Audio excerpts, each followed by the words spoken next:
But I would hope that in addition to dealing with a crisis, G20 can start organizing and helping the world economy and the world's people move together into the future. And that's really the test of how good a success it can be.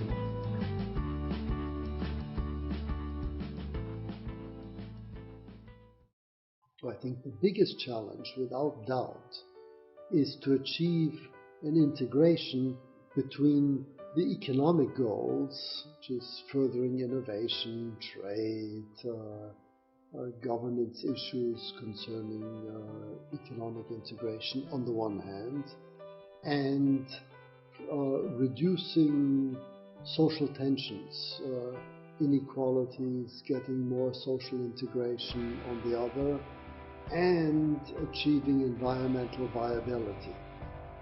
So finding a space in which all these three, the economic, the environmental, and the social, can all be dealt with in a way that's complementary, that I think is the biggest challenge of this presidency. High expectations. I think many people feel that this is the year that China will emerge. It will show that it is a global power by taking global leadership. And clearly it can't do that in absolutely every problem that the world faces. But if it can pick the 2 or 3 key areas in which it wants to make a difference, then it will be able to make a difference.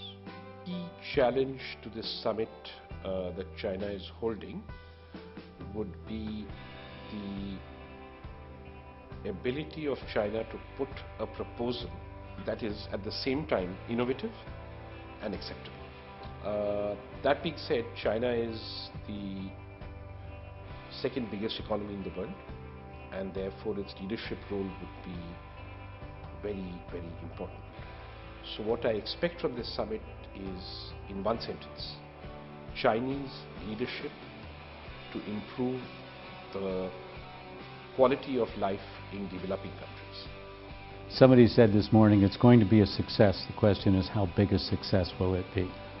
And I think if we can see a Hangzhou summit that not only deals with some of the problems, but actually looks forward and says, here's how we're going to make sure that we move together and we move with good growth into the future, I think that will be a good result from Hangzhou. But I would hope that in addition to dealing with a crisis, G20 can start organizing and helping the world economy and the world's people move together into the future. And that's really the test of how good a success it can be.